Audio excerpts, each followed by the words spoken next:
Hello and welcome to the Overwhelm is Optional podcast. I'm Heidi, Marke, coach and biggest cheerleader for successful but secretly overwhelmed women. As well as weekly episodes here on the podcast, you can find out more about what I offer by going to heidimarke.co.uk.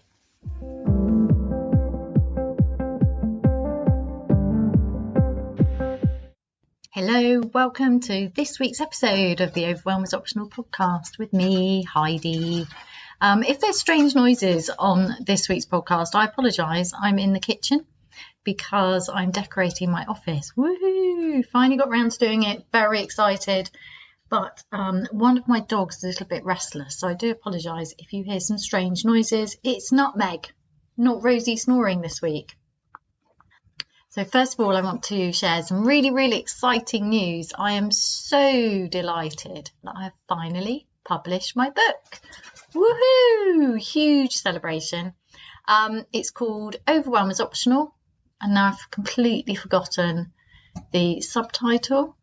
Interesting that I've forgotten that already. Anyway, it's called Overwhelm is Optional, and what I love about this book is that I've shrunk it down and taken out anything that you don't need to read.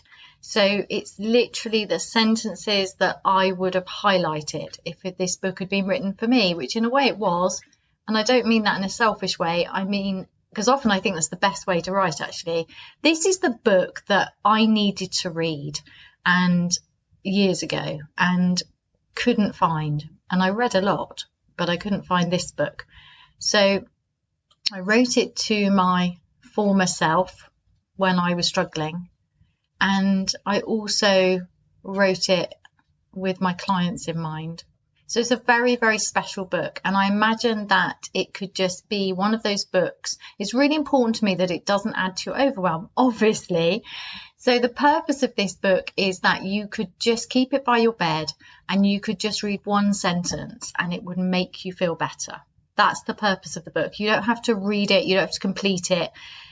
I don't want you to add it to your must-read list. I don't want you to add it to your shoulds and oughts and any kind of pressure. I want it to do the opposite for you. I want you to be able to get hold of it, and just by having it, you feel better. You know that it's not just you, that you don't have to put up with this kind of pressure and overwhelm.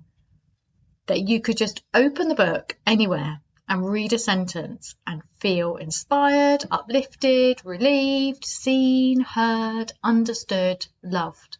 That's the purpose of the book. So anyway, it's available on Amazon. The publishing date is Sunday, the 2nd of November.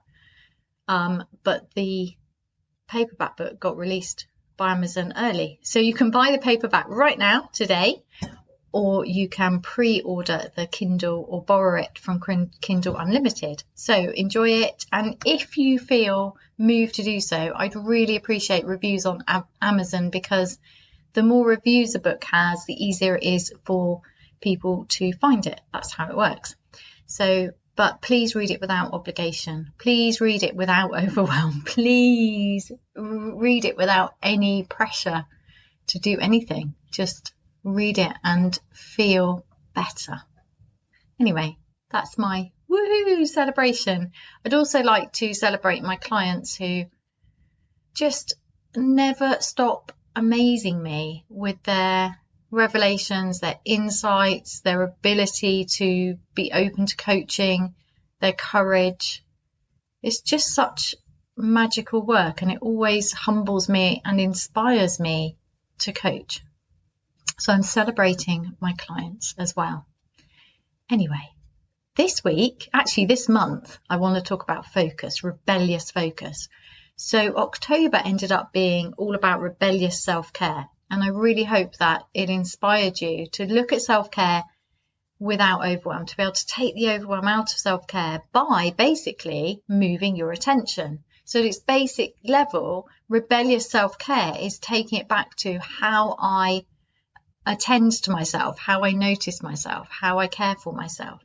And that can be done just by moving the attention from the external to yourself, bringing your attention, bringing your energy, bringing your love back to yourself and just noticing how you feel. And if we extend that into productivity, procrastination, focus, actually getting to do the things that we long to do, so rebellious focus, I think that's quite a nice way to move next. And I have a really, really good interview coming up for you next week from a GTD expert. So GTD is the trademarked getting things done method of, not just, it's so much more than a method of productivity. It's a way of gaining freedom. And yeah, great episode coming up for you next week, which I know you're going to really, really enjoy. But this week, I really want to focus on attention in terms of rebellious focus, and what I mean by rebellious focus. So if we go back to the whole premise of the gentle rebellion, and that being a gentle rebel is, instead of trying to fix ourselves all the time or working really hard so we can justify our existence, so we just burn ourselves out in overwhelm and exhaustion. If we go back to the Zen premise that you are already perfect, that you're perfect, you don't need to justify your existence, and that self-development isn't about trying to improve yourself and constantly trying to kind of climb up this ladder of being better and fixing yourself, but is instead the process of noticing when stuff comes up to do with, criticizing yourself and putting yourself under pressure, noticing all the things where you're judging yourself and just releasing that by noticing. So not like a big, growly, fire-walking release, but just that's really harsh. That's not a very nice way to think about myself. I can see that now. And then stuff just starts to be let go because it's seen. And as we see things, as we gain more and more awareness of who we are, we can let go of these ideas that there's something that needs fixing. And in doing so, we just naturally become the best version of ourselves.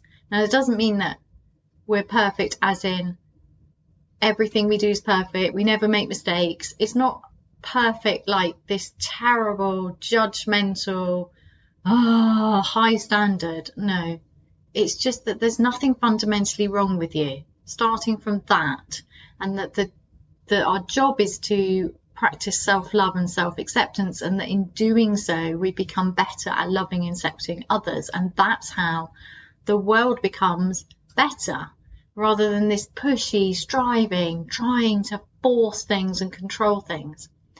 So if we start from there, and then we think, okay, so from there, I have things that I want to do, things that personally matter to me. But in a world where everybody wants my attention, and in a world where we're all quite split into separate units, so we're all kind of repeating the same tasks, we're all maintaining everything. Now, this is not an argument for community living, but it's just a fact that in order to have a life where we have independence, there are a lot of things. There's just a lot of life admin. There's a lot of maintenance of machines. There's a lot of, homes need love, cars need loves, lots of stuff to do. And that's just life. So life tends to be busy. Life tends to be very overloaded. And because we live in a society here in the West, at least, where busyness is this badge of honor, where burning yourself out is seen as a good thing to do until you actually break. So it's like you're pushing yourself really hard, good for you. Oh, you're cracking up. Now we don't want to know anything about you. But there is this bizarre dance, isn't there, of what used to be you have to go to work sick. Now you can't go to work sick. But anyway, sorry, I'm just laughing at how extraordinarily quickly things can change. Anyway, so in a world that makes it difficult to focus on what's really important to you, where it's actually seen as silly to actually follow your heart and say, yeah, but I really want to do this, it can become this constant battle to actually focus on what's important to you. And I was really reflecting on this with the publication of my book. So somebody on my email list emailed me and was really curious about the process I went to, because she feels she has a book in her. And I just think, well, that's brilliant. And I would love to help her get her book out of her. And then my mind's off on, oh, I could do book coaching. Da, da, da, da, da. Just calm down, Heidi. You don't need to do everything. Anyway, but I could, I could do that whole thing of how do we, well, this is what I want to look at this month, is how do we get out of our own way and give ourselves permission to focus on those things that are really important, that really matter. So if I look at my book, the process I went through is I decided I needed to write a book. There's lots of good reasons for writing a book as an online coach and entrepreneur. And I read a lot of books from people who are kind of similar to me. And I really appreciate it, because it enables me to learn from them really easily, because I love reading. Also enables me to read from them incredibly cheaply. So if I don't want to pay for a course because I don't know the person, once I know the person, then I'm going to buy everything from them, because if I know them and they resonate, then if they're offering something for me that is a solution to something I want to do, then I'm happy to invest with them. But for me, having a book where they're writing down and setting out their stall, personally, I just find that immensely helpful. So for me, setting out my stall was really important to me. But actually what I found was it wasn't as simple. So although I had, not that I'm saying writing a book simple at all, but what I mean is, because that was my aim, I needed to know what that meant for me. And obviously that changed, or at least I thought it had changed. So it took me 2.5 years from deciding, actually sitting down, outlining the book to publishing. And it's a very different book in many ways than the first one I wrote. But in other ways, it's not. And this is because I thought I had changed. I thought my message and my mission had changed, but actually it hadn't that much. So there's confidence in there, there's confusion. So the process for me of writing the book was long in many ways and short in other ways, because I haven't been writing the book for 2.5 years, because there have been many other things which have then taken precedence. So then there's that, why haven't I not finished the book? Why is it not edited? And that almost, not procrastination around it, because actually I wasn't procrastinating. I was doing other things that needed to be done. But the whole thing was tricky, because I had to work out what was important for me to say. So let's just think about that again. Because if I'm reflecting on how I managed to focus on it, to do it again would be simpler. So what I did first was I used, very gratefully, and I highly recommend these resources if you're looking to write, I use Max Tucker's Scribe method. Now he gives away a free PDF ebook which takes you through in detail how to write either a fiction or a non-fiction book. And I did all of the exercises, because I'm that kind of person, all the journaling on who I wanted to reach, very much who I wanted to help, what the issues were. And I did a lot of work on that, and that took weeks. And then I wrote the book, and it's a very strict structure. And then I got to the end of it, and then you have to edit it. And he calls it a vomit draft, the first draft. So you just get it out, just write it, blah, blah, blah. And then you're supposed to have a break. And it was having the break and then trying to edit it. And I just couldn't edit it. I couldn't work it. So I was like, what's going on here? And then I had some other things to do. So I had, I can't remember what I was doing then. I must have been creating something else. So then, and I needed to leave it. So looking back, I needed to leave it. But of course, my mind was saying, well, you're letting other things take precedent. You should really be publishing your book. And yes, looking back, I could have edited it and published it. But there was something about it I didn't really like. So then what happened was, I'm still committed to writing the book, but I'm having to do other things. And as you know, I refuse to overwork. So therefore, that limits my hours. And book writing really does, for me personally, I've tried lots of different things. I've tried the write half an hour a day. It's easy for me to write every day. Most days I'm writing anyway, but there were different things that worked and didn't work. And I think for me, I've worked out, I personally need some uninterrupted time where the rest of the business's needs or my home and family needs are blocked out temporarily for a short period of time. So I think that's probably how I will write my next book. So I wrote that book, and then other stuff happened. And what's interesting for me about that is the times when I could let go and say, yeah, well, I'm not doing it at the moment, and there's a good reason for it. And then the other times when it was nagging. And that's what I wanted to speak about, is if there's something within you where it's just like nagging you, why have I not finished that? Why is it that I can't write that book or finish that project or apply for that job or start that business or change that business? What is it? What's wrong with me? So if we go back to the Zen premise, the gentle rebel premise, that there is nothing wrong with you, if you start from that, forgiving yourself and just notice. First of all, it relieves loads of pressure. There's nothing wrong with you. This is just the world we live in. It is difficult to say, I want to do that.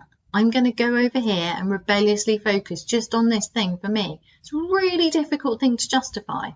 Even for me to justify writing a book, which I know will be really good for my business because I will reach more people with my message and my mission, is an obvious thing to do because I know my clients like to read, because I like to read, and I am my client a few years ago. So it's a no-brainer. So why didn't I do it faster? It doesn't matter. I forgive myself. There's lots and lots of reasons for it. But the book then, it wasn't the right book. And I'm okay with that now, because now I've done it, I can see that wasn't the book I needed to publish. But what is really interesting to me is this April, I did Leonie Dawson's 40 Days to Write a Book, which I also recommend if you want to do that. I'll put a link in the show notes below for you. And obviously Max Tucker's scribe method for you. And the book that I wrote in April, without looking at the Max Tucker draft, I think is the same book. So I just find that fascinating, because what that tells me is it doesn't really matter. If you've got something in your heart that you really, really want to do, and although I can see strategically writing a book is good for my business, doing it like that doesn't work for me. It doesn't give me energy. It's like, ugh. But when I just think I'm bursting to say these things and I need to write them down and I need to make sense of them, somebody I know, if one person reads this and they feel better, and that's what my intention eventually became, I will publish a book, and if it makes one person feel better, that's it. That's my job. And I'm really grateful because all that's already happened. So, woo! Now the book's out there in the wild. It's a gift. I love it. I'm happy with it. Yeah, there's some typos, but it's out there, and that took courage, and I'm really proud of it. But I find it really interesting the time it took, and that it's and that the two drafts are probably identical without looking at them. So I was saying the same thing. So the things that scared me, that I didn't really know what I was talking about, that I wasn't clear enough about my message and my mission, were complete nonsense. So I could have done it earlier, but I didn't, and it doesn't matter. So the whole 2.5 year process was probably more about me and my courage and my commitment to the gentle rebellion than about anything else. So when we look at rebellious focus, we need to consider that it's emotional, that it's not just there's something wrong with you. If only you weren't so distracted, if only you were more productive, if only you could control your mind and like be really strict and disciplined. I just don't think that washes. I don't think that's very nice to you. I don't think that's very human. What if it's heartfelt? What if there's a whole lot of other stuff going on and it's deeper than that? So if we then go to the next step of the gentle rebellion a gentle rebel commits to herself first, to living her life her way. So if we take that bit, I can say that I've been doing that, sometimes badly, sometimes really well, during that time of writing the book and not writing the book. And that's why the book didn't get written, because I was not prepared to overwork, to miss out on sleep, to push myself really hard, to get something done because it was good for my business. That didn't wash with me. So it took the time it took because I was listening to myself, to what my body needed, to what my heart was saying. And there were times when my heart wasn't, genuinely just was like, no, that's okay. This is not the time to write. So that was also going on for me. So I did it my way. And I learned a lot about myself and about writing and about publishing. Oh my goodness, I've learned so much in the last couple of weeks about publishing. And oh my goodness, you can criticize big companies, big tech companies, but I tell you what, Kindle self-publishing, I'm so grateful for. I find it magical that authors like me can publish and reach you, can reach you wherever you are in the world. I just think that is brilliant. And it's really important, because before self-publishing on this kind of scale, it was really, really difficult for authors to get published. And that's a shame, because obviously you've got to get it read. It's not going to get read because nobody's got time to read all the manuscripts. And then it's got to go through a publishing house, and it takes a long time. Charles Dickens self-published, and he did pretty well. He's a pretty good writer. I just think it's magical. I'm it's just joyful for me. I'm so grateful to live at this point in history where I can self-publish. It's just a joy, because then you can just focus on the real message and speaking from the heart, rather than trying to persuade a publisher or worrying about. Well, I didn't have to do all of that, and I'm really grateful, really, really grateful for that. So the next part of the gentle rebel thing is that we live our life our way, or we find out what that is by listening, by navigating with our internal compass. So we control our attention, we listen to the body, and we connect to the heart. So instead of overloading the mind, and how not to overload your mind will come up in the interview next week with Miles. So not overloading the mind, not expecting the mind to be in charge, because it's just not good at it. So when we stop overloading the mind, we then get real access to clear, rational thought, rather than, often what happens is we're so overwhelmed and overloaded and under so much pressure that instead of responding with clarity and actually using the brilliant rational thought available to us in the mind, and the knowledge of all we've read before and learnt before, instead of having access to that, we're just reacting, and we're reacting we're reacting irrationally, often out of fear, and that really doesn't produce the best use of the mind and the best results. So listening to the body has so much wisdom. Obviously the body is going to give us the best information for self-care, for example, and listening to the heart. I really think for me that writing is a process of listening to my heart. I'm not convinced that the initial ideas for writing and the words come from my mind. They just don't feel like that for me. I don't know about other writers, but for me, I'm pretty sure it's coming from my heart. I can feel the words inside me, and then I can notice. It's like I can sit back and I can watch the mind organising words in order to express best the feeling. So for me, the gentle rebel way is the way to rebel and get done what I want to do, because it has more solidity and depth to it if I'm in my body, in the present moment, not in a reactive, overwhelmed state. So this week, I really want to focus on the first one, or we could argue it's the last one, the controlling of the attention, because I think that's what we all want, right? When we have that frustrating, why am I not getting done the things that really matter to me? When it's like we get stuck in a holding pattern where we're just about maintaining everything. We're just about managing. Yesterday I had to phone somebody to go up on our roof. That's taken me ages to get around to that, and then manage to catch the person when they're available to talk. You know what it's like. You just play this like phone catch up, or in my case, avoidance of phone calls, because I just don't find that much joy in making phone calls. I guess sometimes I do, but I don't know. I'll admit it. I'm rubbish at making phone calls. I just know this, and I have got better, but it still takes deliberate practice of going, I'm just going to do it. I'm just going to do it now. It's almost like a dare. Just do it.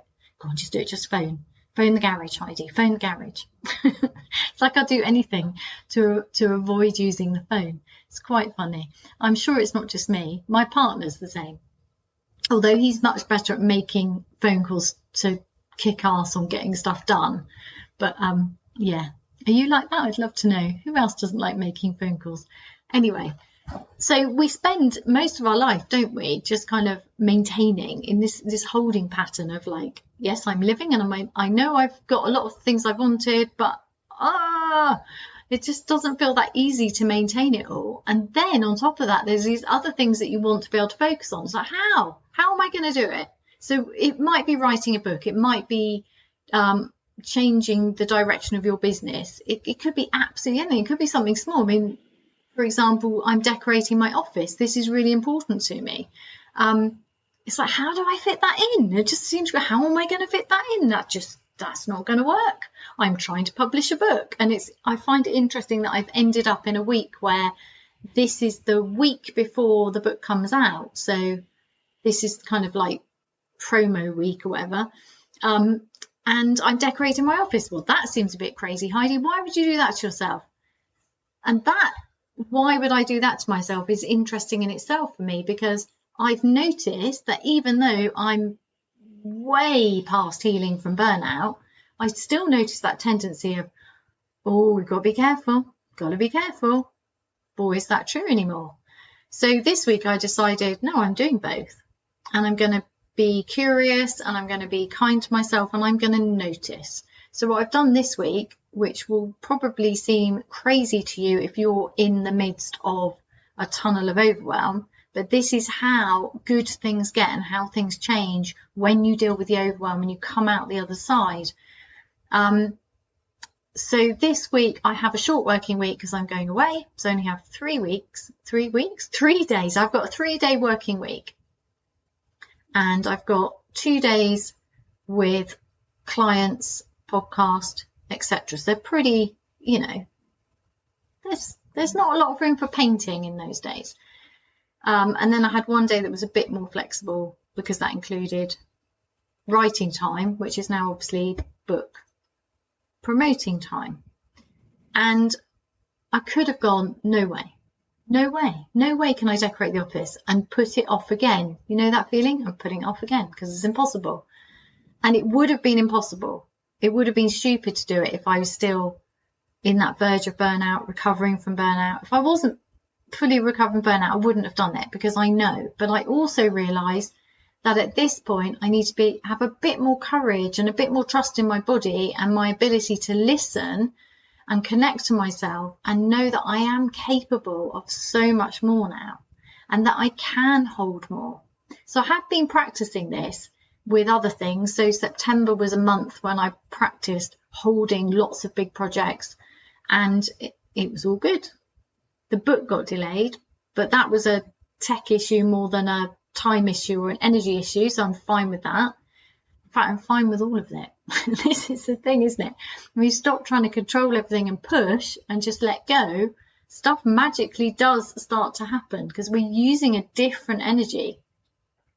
And when we're more committed, when we know what we're doing and what makes us happy, and when we're living with purpose, it's just easier because it's more satisfying. It's that holding pattern that's frustrating.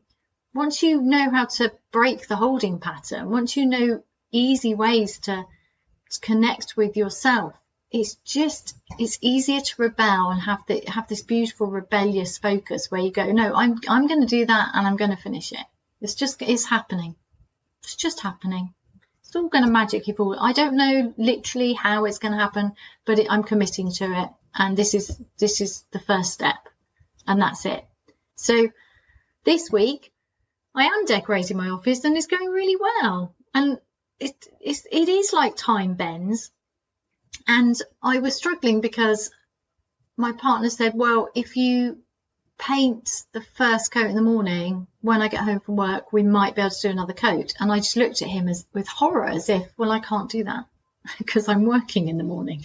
And then I heard myself and just thought, but I could do that. I could try it. I could be curious. I could explore. I could just see what happens if I use what I see as my prime focusing time, i.e. the morning. What if I did swap them? What if I painted in the morning and worked in the afternoon? What's the worst that can happen? Because I am at that stage now where I've recovered from burnout, where I don't live with overwhelm anymore. I know how to get myself back into overwhelm burnout, fully aware of how I could do that, but I choose not to. And I have things in place. Well, I don't think it would happen because I think there's too much rebellion in me now that's been activated and explored and is supported. I was just I can do it now. I'm not interested. It's not for me. I'm not doing that again. Oh my God. No way. Overwhelm, burnout, pressure, exhaustion. No way.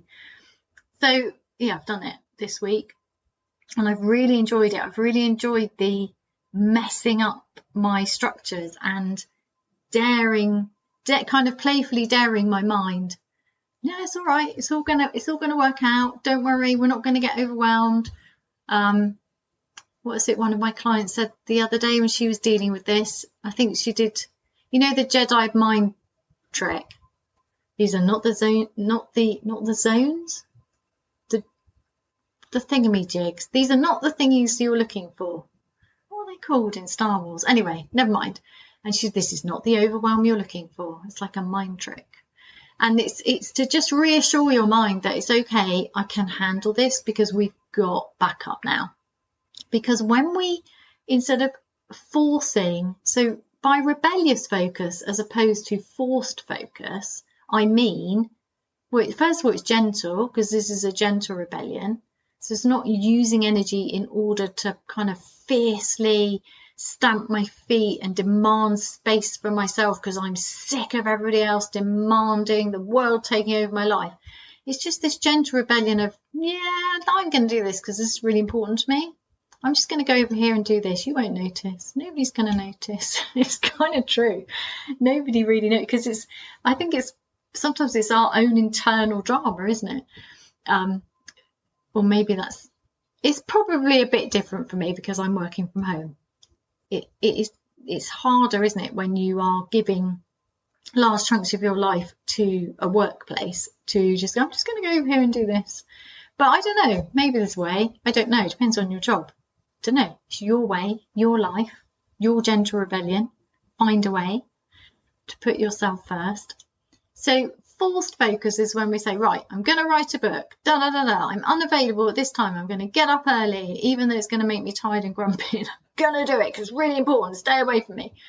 So you hear all these. It's a bit like, Grand Designs, the program of self-build. And by the end of it, you're just thinking, was it worth it? Because it looks like you guys could have had a divorce. It's like, that doesn't seem to be a very nice way to build a beautiful home. But anyway, it's kind of like that, isn't it? When you hear about authors and artists being temperamental because they're so grumpy when they're writing a book. So instead of doing that, what if we just go for a rebellious focus where we just say, well, my mind is scared. I'm noticing that. I'm controlling my attention though. I'm moving it away from my mind pointing out everything that could go wrong and how dangerous it is to follow your heart and how you cannot possibly fit this in. And I'm just going to drop into my body and listen to my body.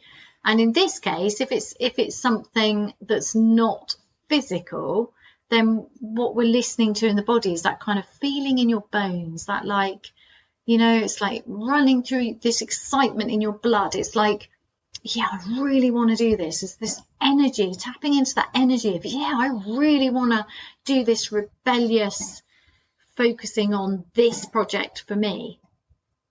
And then connecting to the heart specifically within the body. What does my heart really want? So for me to finish the book, what I notice is it became this thing of like, I really need to release the book. It was almost physical. It was a bit like being pregnant for 20 months. You know, it's like, I've got to get this book out of me. It's too much. I couldn't hold it anymore. And I had this like thing I really wanted to publish in September. And then we did the straw bale build and I was holding a lot of projects and it was all going smoothly. And then I just went, okay, tech issue with editing the book. It's okay to let it go because that lets go of the pressure. I'm just not open to that kind of pressure. I find it unhelpful. But that means it's really got to happen in October. And I felt like it was getting too close to the end of October and I really didn't like the feeling. I knew it had to be out. I just could feel it inside me. It's like that book needs to be out. And it was almost like my entire being just pulled me to focus on that book. And I just wrote down at the end of one week, I just wrote the words book every day that week. And I sat down on the Monday and that's all it took. Well, I set an intention. I set the intention that it would be magically easy and it would all go really well. And by the end of Monday, I was like, oh my God, my book is on Amazon for pre-order. Woohoo! And it was just beautiful how it all just came together in the end. And then I had all of these like book written on my calendar in big letters and all of this time squeezed between other commitments and didn't need them. It was just magical in the end. So that it was a real wholehearted affair for me, this rebellious focus, being able to rebelliously focus on editing my book and getting it out into the world.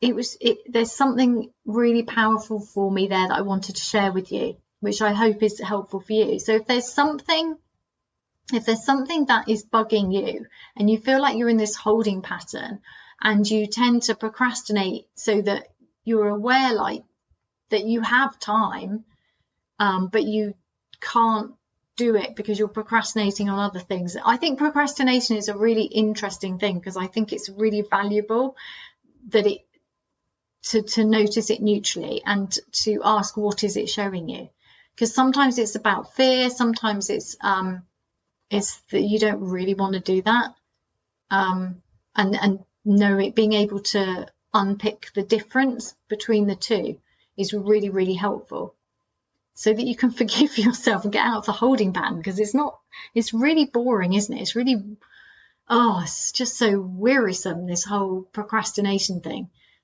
But it's not always bad. It can be a gift if we can step back and observe it, notice it neutrally without judgment, without getting angry with ourselves, without this kind of, what's wrong with me? And just decide, okay, so I'm not a procrastinator, but this pattern's happening. What can it tell me? Where's the gift in this? Can be really helpful. So I would argue that it is easier to focus on the thing that you really want to do that's bugging you, to control your attention, if you tune into what the heart wants, what the body wants, kind of like feel it in your bones, get out of your head, let go of the judgment that you can't do this thing, that it's selfish or you're not good enough or it's impossible, you haven't got the time, whatever it is, and just notice how you're feeling. And then you can control your attention. If you commit to it, if you decide, well, I'm just going to go over here and quietly rebel.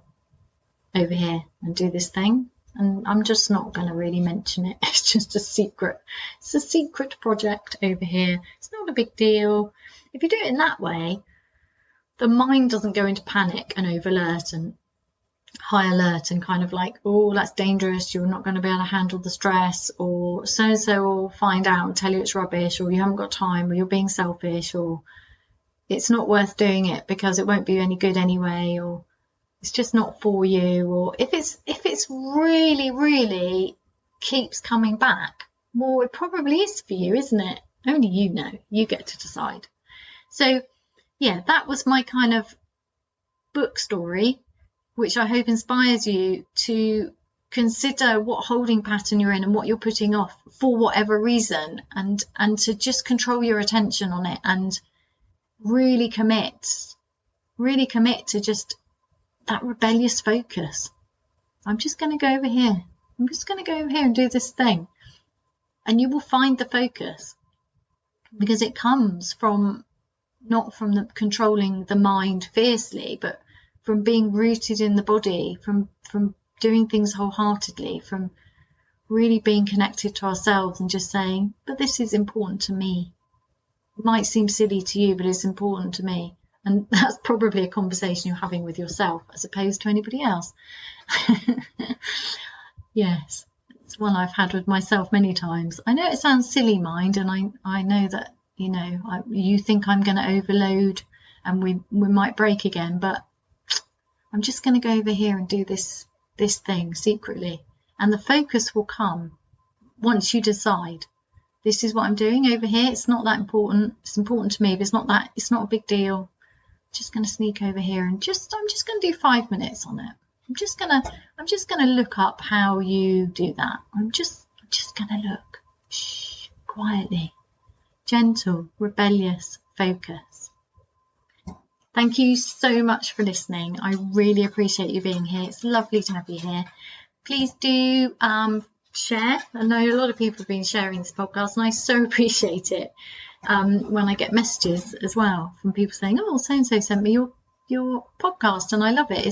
It's really nice. Whether you message me or not, it's really nice that you're sharing it, because I know there's so many more people who need to hear about how you can just gently rebel and get to have the life you want without overwhelm and exhaustion and all that nonsense. Okay, I will see you next week. Thank you for listening to this week's episode. If this resonates with you, please use the like, subscribe and share buttons to help other people find their way here too. And please do go to www.heidimark.co.uk/the 1 minute mark with an E to join my mailing list and receive my free 1 minute life-changing audio practice.